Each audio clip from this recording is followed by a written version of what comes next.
मेरा नाम अपर्णा है। मेरी शादी 6 महीने पहले ही हुई थी। मेरे पापा इस दुनिया में नहीं थे। मेरी शादी हो जाने के बाद मेरी मम्मी भी अकेली हो चुकी थी, तो मम्मी कभी कभी मेरे ससुराल चक्कर लगाने आ जाती थी। मेरे मायके से मेरे ससुराल का रास्ता 1 घंटे का था। जब भी मेरी मम्मी मेरे पास आती तो खोई खोई रहती थी। मैंने पूछा भी था अपनी मम्मी से कि क्या बात है, तो उन्होंने इस बारे में मुझे कुछ नहीं कहा। मेरे पति की राशन की दुकान थी, मेरी मम्मी के घर के थोड़ी ही दूरी पर थी। मेरे पति सुबह दुकान पर जाते और शाम को घर पर आ जाते थे। एक दिन शाम का समय हो चुका था और जोरों की बारिश होने लगी, तो मैंने अपने पति को फ़ोन किया, लेकिन उनका फ़ोन लग नहीं रहा था। मैंने उनका इंतज़ार रात के 11 बजे तक किया, लेकिन वो अभी तक आए नहीं। फिर मेरी तो आँख लग गई थी। थोड़ी देर में मेरे फ़ोन की घंटी बजी तो मैंने देखा कि मेरे पति का फ़ोन आया था। उन्होंने कहा, मैं तुम्हारी मम्मी के घर पर चला गया हूँ और बारिश बहुत तेज़ है, तो मैं आज नहीं आ पाऊँगा। मैंने अपने पति को कहा, ठीक है, कोई बात नहीं, इतना कहकर फ़ोन रख दिया। फिर अगले दिन बारिश बंद हुई तो मेरे पति घर पर आ चुके थे। उनके साथ मेरी मम्मी भी आई थी। मेरी मम्मी कुछ बदली बदली सी लग रही थी। पहले कभी ऐसा मैंने अपनी मम्मी को देखा नहीं था। अब वो मेरे पति के आसपास ही रहती थी और उनके साथ बातें भी करती थी, और कहीं जाना होता तो भी मेरे पति के साथ मैं ही जाती थी। और अब मेरी मम्मी का रोज़ मेरे पति के साथ घूमना, हंसी मजाक करना बढ़ गया था। मैं शकी औरत तो बिल्कुल भी नहीं थी। मुझे अपने पति पर यकीन था। मम्मी पर भी शक नहीं करना चाहती थी, लेकिन हालात मुझे इस मोड़ पर ले आए थे कि मैं ये सोचने पर मजबूर हो गई थी। और फिर मेरे अंदर ये शक बैठ गया और मेरा दिल बेचैन सा रहने लगा। मैं अपने इस हाल से बहुत परेशान थी, लेकिन मेरी मजबूरी ये थी कि मैं अपनी इस हालत को किसी से बता नहीं सकती थी। मेरे ससुराल वाले भी मम्मी की हरकतें देख रहे थे, और कई बार तो मेरी सास ने मुझसे कहा कि अपनी माँ को थोड़ा समझा दो, तुम्हारी मम्मी के ये लक्षण ठीक नहीं हैं। सास की बातों की वजह से और कुछ मम्मी की हरकतों की वजह से अब मैं परेशान हो चुकी थी और दिन ब दिन चिड़चिड़ी सी होती जा रही थी। मैं अपने पति से कई बार झगड़ा भी कर चुकी थी, और कुछ दिन बाद में जब भी सुबह सोकर उठती थी तो मेरा सर भारी भारी रहता था और सर दर्द होने लगता। मैं हैरान थी कि ऐसा क्यों होने लगा था। रात में जब मैं सोने के लिए लेटती तो एकदम नींद आ जाती, और नींद भी इतनी तेज कि बता नहीं सकती। फिर मैंने अपना दिमाग लड़ाया और एक बात मुझे समझ में आई कि मेरे साथ कुछ अजीब हो रहा है। मुझे पता करना था। अगले दिन मैं सोकर उठी तो रोज़ की तरह मेरा सर भारी और दर्द कर रहा था।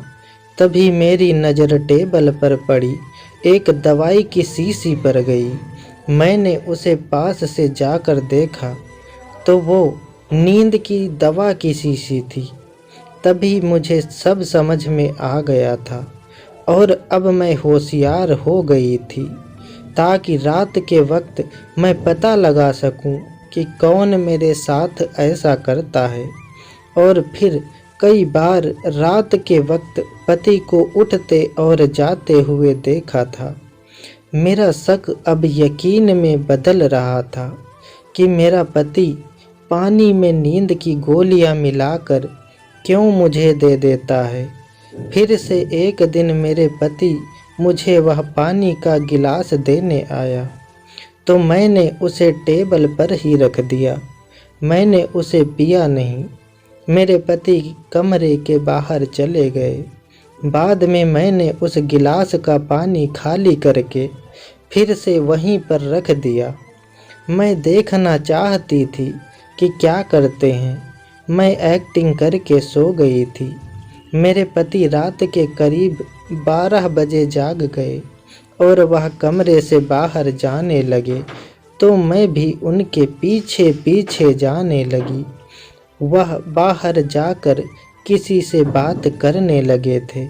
वह आवाज़ मेरी मम्मी की थी। मैं सोच में पड़ गई कि मेरी मम्मी इतनी रात को क्या कर रही होंगी।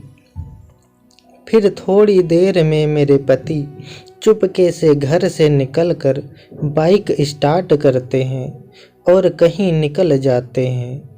मैंने भी एक ऑटो वाले से लिफ्ट लिया और अपने पति का पीछा करने लगी। कुछ समय के बाद मेरे पति अपने ससुराल यानी कि मेरे मायके की तरफ जाने लगे। मेरा शक अब यकीन में बदलने लगा और वो मेरे घर पहुंच गए। मैंने भी ऑटो वाले को पैसे दिए और उनके पीछे गई और चुपचाप पीछे वाली खिड़की से घर के अंदर दाखिल हो गई। वह मेरी मम्मी अपने दामाद यानी कि मेरे पति के साथ रूम में थी। अब तो मैं ये सोच सोच कर पागल हुए जा रही थी कि मेरी माँ मेरा घर उजाड़ने में लगी थी। रूम के अंदर से अब आवाज़ आ रही थी जिसमें मेरा पति बोला कि अब तो आपकी बेटी सुबह तक नहीं उठेगी, तब तक सासू माँ मैं आपकी अच्छे से मालिश कर देता हूँ। और फिर दोनों की मुस्कुराने की आवाज़ आती है। अब मेरा सब्र का पैमाना भर चुका था और मैं तुरंत मम्मी के रूम में दाखिल हो गई, जिसके अंदर का नज़ारा देखकर मेरे पैरों तले से ज़मीन खिसक गई थी। मुझे देखते ही मम्मी ने अपने हाथों से तेल के डिब्बे को छिपाने की कोशिश की, जो कि नाकाम साबित हो रही थी। वहीं मेरे पति ने तुरंत एक चादर ओढ़ लिया ताकि मैं उनका चेहरा ना देख सकूं। मुझे देखने के बाद मम्मी और मेरे पति के होश उड़ गए थे और वो लोग बोलने लगे कि आप यहाँ कैसे आ गई। फिर मैंने सब वाक़या बताया कि कैसे मैं यहाँ तक आई और अपनी माँ को बहुत कुछ खरी खोटी सुनाया और अपने पति को भी बहुत कुछ सुनाया। लेकिन फिर मेरी माँ ने जो बताया उसे सुनकर मेरा कलेजा पसीज गया। माँ ने पापा की याद दिलाते हुए कहा, बेटा आपके पापा मेरी रोज़ घुटनों की मालिश किया करते थे और जब तू छोटी थी ना तब से ही मुझे पैरों में बहुत दर्द रहता था। धीरे धीरे ये दर्द बढ़ता चला गया था और उनको कुछ समझ नहीं आता था कि ये दर्द कैसे जाएगा। इसीलिए वो रोज़ रात में ही मेरी मालिश करते थे। बेटा तुम्हारे पापा के जाने के बाद तुम्हारी भी शादी हो गई है। 10 वर्षों से अब मैं बहुत अकेली हो गई हूँ। पैरों के मालिश के बिना मुझे नींद नहीं आती है, इसीलिए दामाद जी से मालिश करवाती हूँ।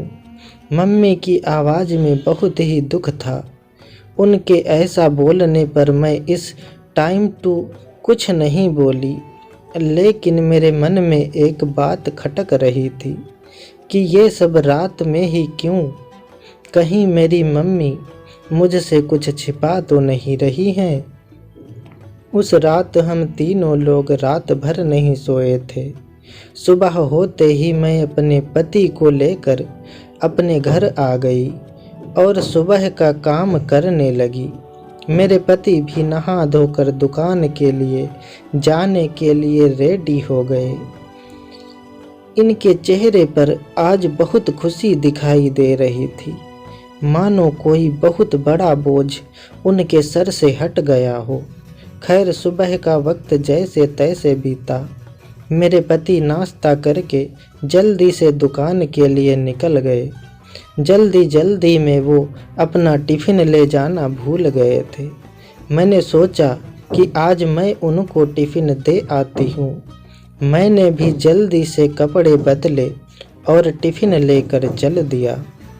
रिक्शे पर बैठे बैठे यही सोच रही थी कि मेरे पति कितने अच्छे हैं, मेरे साथ साथ मेरी माँ का भी ध्यान रखते हैं। मैं ये सब सोचते सोचते कब दुकान पहुँच गई, मुझे तब पता चला जब ऑटो अचानक से रुका। क्योंकि दुकान थोड़ा रोड से अंदर थी, इसीलिए वहाँ तक ऑटो रिक्शा नहीं जाता था। इसीलिए मुझे 20 कदम पैदल ही चलना था। जैसे मैं दुकान पहुँची, वहाँ मेरी माँ पहले से ही मेरे पति के लिए खाना ले आई थी और अपने हाथों से खाना खिला रही थी। ये सब मैं दूर से खड़े होकर देख रही थी। वो दोनों आपस में हंस हंस कर बातें कर रहे थे। ये सब देख कर मैं टिफ़िन को बिना दिए ही वापस घर लौट आई। और जब शाम को मेरे पति दुकान से वापस आए, तब मैंने उनसे कुछ नहीं पूछा और चुपचाप सोने का नाटक करने लगी। ऐसा देखकर वो समझ गए थे कि मैं गुस्सा हूँ और वो मुझसे बात करना चाहते थे, लेकिन मेरा मन बिल्कुल नहीं हुआ कि मैं अपने पति से बात करूं। आज वो रात में फिर से मम्मी के पास जाने वाले थे, लेकिन आज मैंने भी ठान लिया था कि मैं भी उनसे साथ जाऊंगी और देखूंगी कि क्या बात है जो मम्मी को रात में ही मालिश की ज़रूरत पड़ती है। रात के 12 बजे मेरे पति उठे और फिर से उसी तरह मम्मी को फ़ोन लगाया और जाने के लिए बाइक की तरफ बढ़े। लेकिन आज मैंने बाइक को चाबी को अपने पास रख लिया था। मेरे पति बाइक की चाबी को बहुत खोजा, लेकिन उनको कहीं नहीं मिली। फिर वो कमरे में आकर देखने लगे। इतने में मैं उठ गई और उनसे पूछने लगी कि क्या खोज रहे हो। मेरे पति पहले तो नहीं बताना चाह रहे थे, लेकिन फिर धीरे से बोले कि बाइक की चाबी नहीं मिल रही है।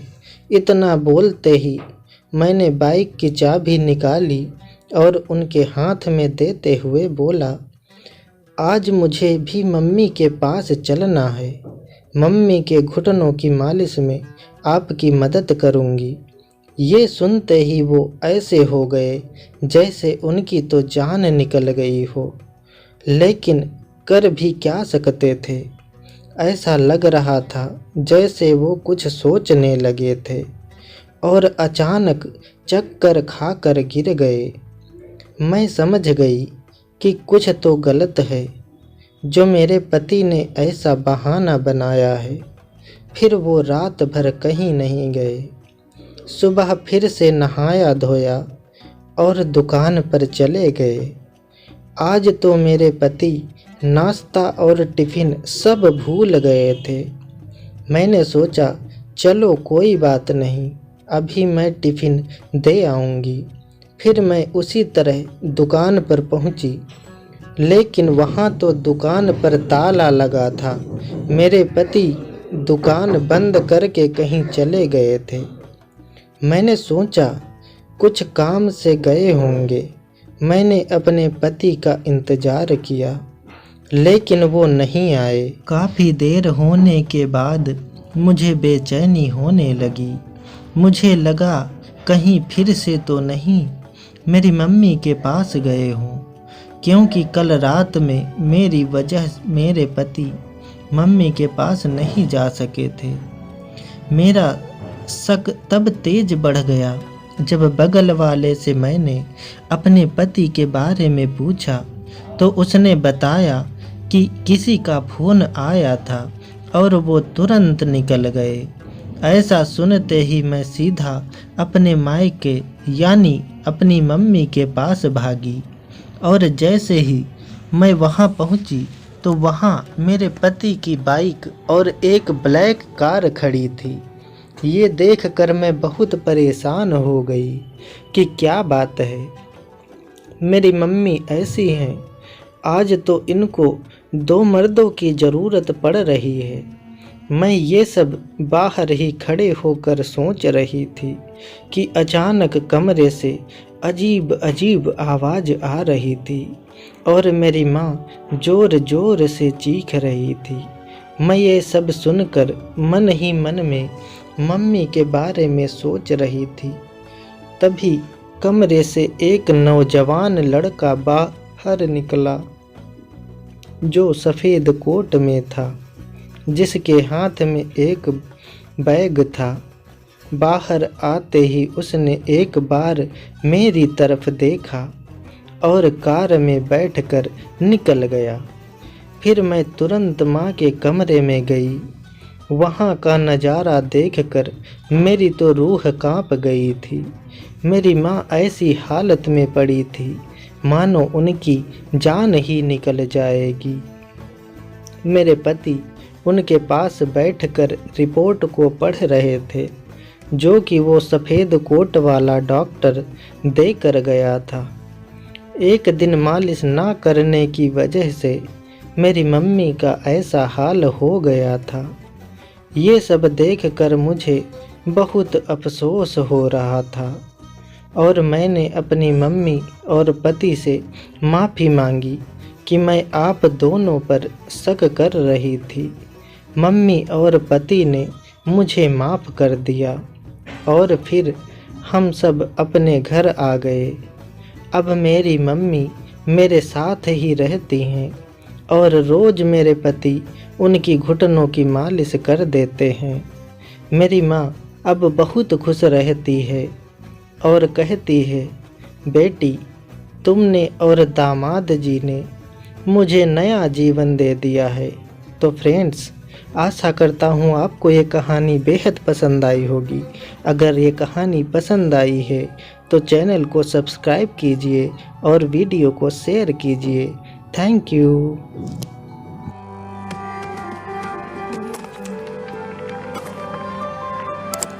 Subscribe now and press the bell icon.